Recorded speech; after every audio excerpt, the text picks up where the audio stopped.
জীবনের প্রতিটি মুহূর্ত অনেক অনেক মূল্যবান। এক মুহূর্তের সাথে যুক্ত আরেকটি মুহূর্ত, যার প্রতিটি অংশই দামি। তাই প্রতিটি অংশের মূল্যায়ন করা। মানুষের জীবনের প্রকৃত চাহিদা হলো প্রতিটি মুহূর্তকে কাজে লাগানো। কেননা এক মুহূর্ত চলে গেলে সেই মুহূর্তকে আর কখনোই ফিরে আসা যায় না। তাই উচিত হলো এই সময়গুলোকে অনর্থক কাজে ব্যয় না করা। কেননা এই সময়গুলোকে নষ্ট করার দ্বারা মানুষ আফসোসের দহনে দগ্ধ হতে থাকে, মানুষ নিজেকে অন্ধকার গহীনে নিক্ষেপ করতে থাকে। এই সময় অত্যন্ত গুরুত্বপূর্ণ এবং অতি মূল্যবান। সে ব্যাপারে স্বীয় আল্লাহ তাআলা কুরআনুল কারীমে ইরশাদ করেন।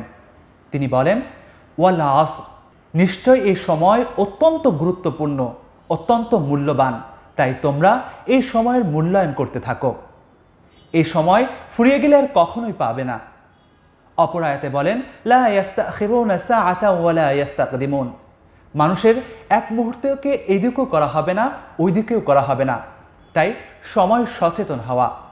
এক গুণীজন এই সময়ের মূল্য বোঝাতে গিয়ে তিনি বলেন, যদি এমন কোনো ব্যাংক প্রতিষ্ঠিত হতো যে ব্যাংক প্রতিদিন মানুষের সেকেন্ড হিসাবে ৮৬,৪০০ টাকা জমা করে, কিন্তু ব্যাংকটির বৈশিষ্ট্য হলো সে যা ওই সময়ের মধ্যে ব্যবহার করতে পারবে এবং নিজের কাজে লাগাতে পারবে সেটুকুই তার, অবশিষ্টগুলো আগামী দিনের জন্য রেখে দিতে পারবে না এবং কি আগামী দিনেরটা এখনও উইথড্র করতে পারবে না।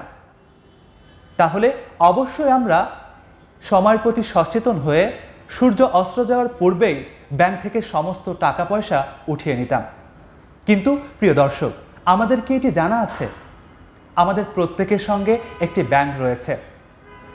আলোক রোশনি দুনিয়ার বুকে ছড়ানোর সাথে সাথে আমাদেরকে ৮৬,৪০০ সেকেন্ড দেওয়া হয়। যে সময়গুলো আমরা কাজে লাগালে এটি আমাদের জীবনের সুখবর হয়ে আসে, এটি আমাদের জীবনের সুখের বার্তা নিয়ে আসে এবং আমাদের জীবন সুন্দর হতে থাকে। যে সময়গুলো আমরা কাজে লাগাতে পারি না, সেটা আমাদের হাত থেকে চিরস্থায়ী চলে যায়, সেটাকে আমরা কখনোই আর ফিরে পাই না। তাই সময় সচেতন হওয়া উচিত। এই সময়ের মূল্য বুঝতে কিছু উপমা আমাদের সামনে থাকা উচিত।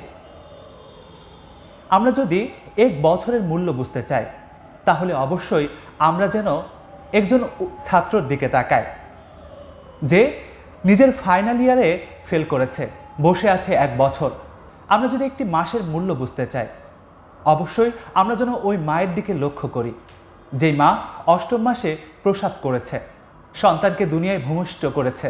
আমরা যদি এক সপ্তাহের মূল্য বুঝতে চাই, তাহলে আমাদের লক্ষ্য করা উচিত ওই সম্পাদকের দিকে যে এক সপ্তাহে নিজের পত্রিকা তৈরি করেন, সম্পাদনার কাজ করেন। আমরা যদি এক দিনের মূল্য বুঝতে চাই, তাহলে ওই দিন মজুরের দিকে আমরা লক্ষ্য করতে পারি যে নিজের পরিবারকে চালায় এক দিনের মজুরি দ্বারা, সমস্ত ভারকে কাঁধে নিয়ে চলে এক দিনের আয় দ্বারা। অবশ্যই এটি আমাদের চোখকে খুলে দিবে। দ্বিতীয় হলো, আমরা যদি এক মিনিটের মূল্য বুঝতে চাই, তাহলে ওই ব্যক্তির দিকে লক্ষ্য করি যে সফরে বের হবে, পথের মধ্যে রয়েছে, কিন্তু ১ মিনিটের কারণে সে গাড়িকে মিস করেছে। অবশ্যই তার কাছে এই ১ মিনিটের কত মূল্য তখন আমাদের বুঝে আসবে। আমরা যদি ১ সেকেন্ডের মূল্য বুঝতে চাই, তাহলে ওই ব্যক্তির দিকে আমরা লক্ষ্য করতে পারি যে ১ সেকেন্ডের কারণে মহা বিপদ থেকে রক্ষা পেয়েছে। এই বিষয়গুলো আমাদের চক্ষুকে খুলে দিবে, আমাদের সময়ের প্রতি সচেতনতা হওয়াকে বৃদ্ধি করে দিবে। আমরা যেন অবশ্যই এই সময়ের প্রতি সজাগ হই, সময়ের মূল্যায়ন করি। তাহলে ইনশাআল্লাহ এই জীবন আমাদের সুন্দর হয়ে যাবে। এই সময় আমাদের আগামী দিনের ভবিষ্যৎ হয়ে দাঁড়াবে। এই সময় আমাদের আগামী দিনের সুখের খবর হয়ে দাঁড়াবে।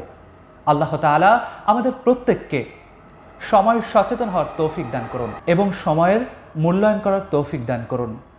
আমিন। আসসালামু আলাইকুম ওয়া রাহমাতুল্লাহি ওয়া বারাকাতুহু।